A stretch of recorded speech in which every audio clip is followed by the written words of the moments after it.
ইন্নাল হামদুলিল্লাহ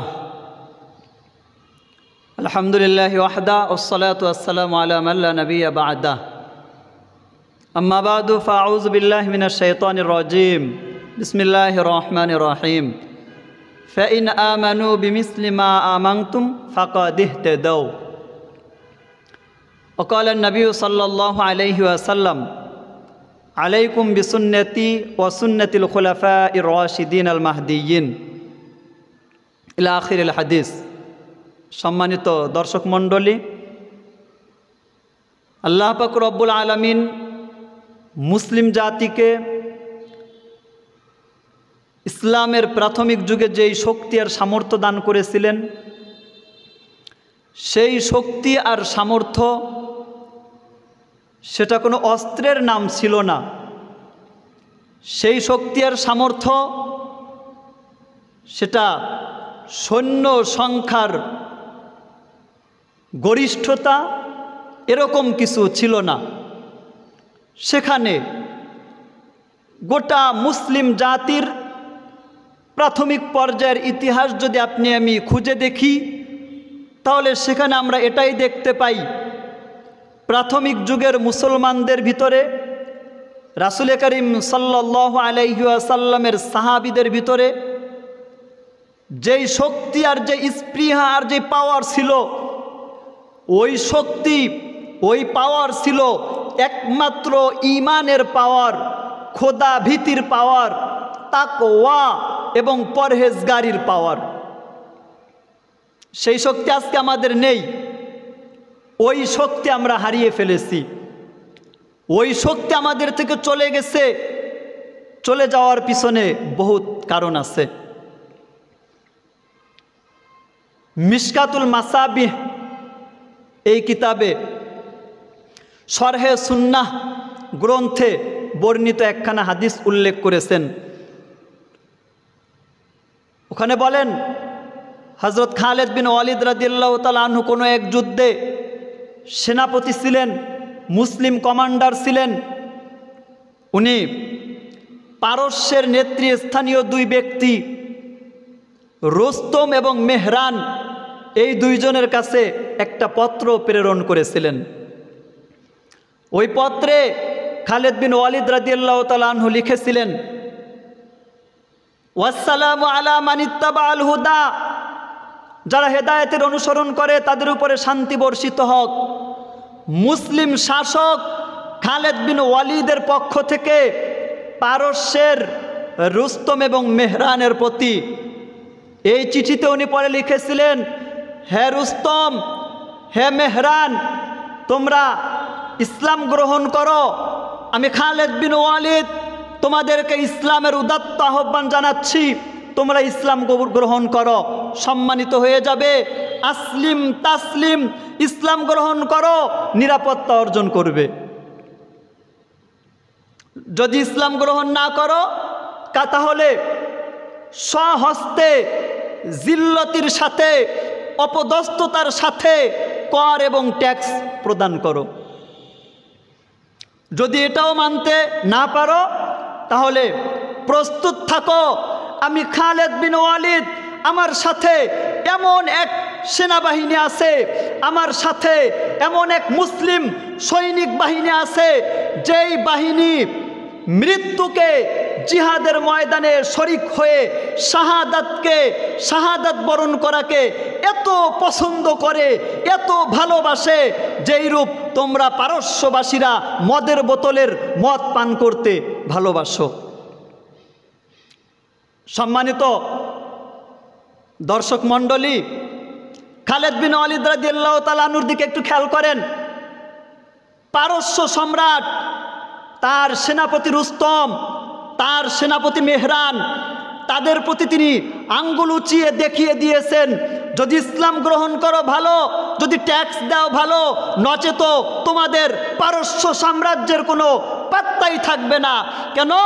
আমার সাথে আমার সঙ্গে এমন এক বাহিনী আছে, তাদের তো অস্ত্র ছিল না, তাদের তো ওইভাবে সমর শক্তি ছিল না, কিন্তু খালিদ বিন ওয়ালিদ কোন পাওয়ারে এই কথা বলেছিলেন, ওই একটাই পাওয়ার, কয় তারা মৃত্যুকে ভয় পায় না। কয় তোমরা মদ পান করতে যেমনিভাবে ভালোবাসো, পছন্দ করো, আমার সৈন্য সামন্তী মুসলিম সেনাবাহিনী মৃত্যুকে জিহাদের ময়দানে শাহাদাত ফি সাবিলিল্লাহ ওই রকম ভালোবাসে, মৃত্যুকে পরোয়া করেন নাই। আর আমরা বর্তমান দুটি জিনিস আঁকড়ে ধরে আছি, এক মৃত্যুর ভয়, দুই দুনিয়ার মোহাব্বত। এই মৃত্যুর ভয় আর দুনিয়ার মোহাব্বত আমাদেরকে দুমড়ে চমড়ে শেষ করে দিয়েছে। মুসলিম পরিচয় দেওয়ার মতো কোনো অবস্থা আমাদের নেই। অস্ত্র তো ছিল না, সৈন্যবাহিনীতে অত সদস্য ছিল না, কিন্তু খালেদ বিন ওয়ালিদ রাদিয়াল্লাহু তাআলা আনহু পারস্যকে কাঁপিয়ে দিয়েছেন। রোম সাম্রাজ্য টিকে থাকতে পারে নাই মুসলিম সেনাবাহিনীদের কাছে। শক্তি কোথায়? ওই যে মৃত্যুকে তারা ভয় করেন নাই। কেন? তাদের ভিতরে খোদাভীতি ছিল, তাদের ভিতরে তাকওয়া ছিল, তাদের ভিতরে ঈমানের নূর ছিল, তাদের ভিতরে ঈমানের পাওয়ার ছিল। এক নাম্বার মুসলমান ছিলেন তারা, খাঁটি মুসলমান ছিলেন তারা। এজন্য ওনারা পেরেছেন, আর আমরা পারি না। কেন পারি না? এই আমাদের ঈমানি শক্তি দূর হওয়ার পিছনে, আমাদের জিহাদি শক্তি দূর হওয়ার পিছনে, আমাদের মুসলিম সৈনিকদের শাহাদাতের তামান্না এটা হৃদয় থেকে মুছে যাওয়ার পিছনে এক নাম্বার কারণ হলো গুনাহ। আমরা সর্বত্রে গুনাহ করতেছি, জিনা ব্যভিচারের ভিতরে লিপ্ত আছি। সেজন্য গুনাহ মুক্ত জীবন গঠন না করলে ফিলিস্তিনের মুসলমানদের পক্ষে দোয়া করলেই হবে না। যদি আপনি গুনাহ মুক্ত জীবন গঠন করতে পারেন, এরপরে দোয়া করেন ইসরায়েলি বাহিনী ফিলিস্তিনের উপরে আক্রমণ করতে পারবে না। যদি গুনাহ মুক্ত জীবন গঠন করেন, তাহলে আমেরিকার প্রেসিডেন্টরা মুসলমানদেরকে তুচ্ছ জ্ঞান করা দূরের কথা, মুসলমানদেরকে আবারও খালেদ বিন ওয়ালিদের মতো ভয় পাবে। কিন্তু গুনাহ মুক্ত জীবন আমরা গঠন করতে পারছি না। আজকে মোবাইলের মাধ্যমে গুনাহ করতেছি, চোখের খেয়ানত হচ্ছে, টেরও পাচ্ছি না। আল্লাহ বলেছেন ইয়ালামু খাইনাতাল আয়ুনি ওয়া মা তুখফিস সুদূর। তুমি চোখের দ্বারা কি খেয়ানত করতেছো, তুমি হৃদয় আত্মার দ্বারা অনুমান করার মাধ্যমে কি গুনাহ করতেছো, কি খেয়ানত করতেছো, এগুলো আল্লাহ তাআলা সব কিছু জানেন। মারাত্মক গুনাহ হচ্ছে আমাদের মোবাইলের মাধ্যমে। নারীদের নগ্ন ছবি আমরা দেখতেছি, সিনেমাগুলো দেখতেছি, খারাপ যত বেহায়াপনা নির্লজ্জপনা এগুলো আমরা দেখতেছি। এজন্য মোবাইল চালানোর ক্ষেত্রে, মোবাইল ব্যবহার করার ক্ষেত্রে বিশেষ করে যারা আল্লাহকে ভয় করেন, যারা ঈমানের নূর পেতে চান, যারা আমলের স্বাদ পেতে চান, তাদেরকে অবশ্যই বলবো যখন মোবাইল চালাবেন এই আয়াত মনে রাখবেন, ইয়ালামু খাইনাতাল আয়ুনি ওয়া মা তুখফিস সুদূর। চোখের দ্বারা কি খেয়ানত হচ্ছে, হৃদয় অন্তরাত্মার দ্বারা কি খেয়ানত হচ্ছে, এগুলো আল্লাহ পাক রব্বুল আলামিন জানেন। সেজন্য ঈমানকে তাজা করতে হবে, দুনিয়ার মোহাব্বত এটা অন্তর থেকে বের করে দিতে হবে, আখিরাতের মোহাব্বত এটা ঢুকাতে হবে। মৃত্যুকে ভয় করা যাবে না। আল্লাহ বলেছেন কুল ইন্নাল মাউতাল্লাযীনা তাফিরুনা মিনহু ফাইন্নাহু মুলাকীকুম সুম্মা তুরাদ্দুনা ইলা আলিমিল গায়বি ওয়াশ শাহাদা। এই মৃত্যু থেকে তোমরা যেখানেই পালায়ন করো না কেন, মৃত্যু সেখানে গিয়ে তোমাদেরকে পাকড়াও করবে, পালানোর জায়গা নেই। আল্লাহ অন্য জায়গা বলেছেন আইনাল মাফার, কোথায় পালাবি, পালানোর কোনো জায়গা নেই। এজন্য গুনাহ মুক্ত জীবন গঠন করেন, আল্লাহ ঈমান তাজা করে দিবেন। গুনাহ মুক্ত জীবন গঠন করেন, বিশ্বের অবস্থা আল্লাহ পরিবর্তন করে দিবেন। এজন্য আল্লাহর ওয়াদা হলো আমলের সাথে মালের সাথে নয়। আল্লাহর ওয়াদা হলো ঈমানের সাথে মালের সাথে সম্পর্ক নয়, অস্ত্র শস্ত্রের সাথে আল্লাহর ওয়াদার সম্পর্ক নেই।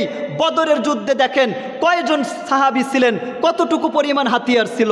ঈমানের বলে বলিয়ান হয়ে, ঈমানের বলে বলিষ্ঠ কণ্ঠে যখন হুঙ্কার দিয়েছেন সাহাবীগণ, কাফেরদের ভিত নড়ে গিয়েছে।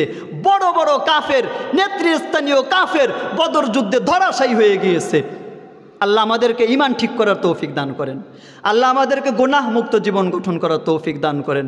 আমি বললাম আমাকে তৌফিক দান করেন, যারা শুনলেন আপনাদেরকেও তৌফিক দান করেন। নাসরু মিনাল্লাহ ওয়া ফাতহুন করিব।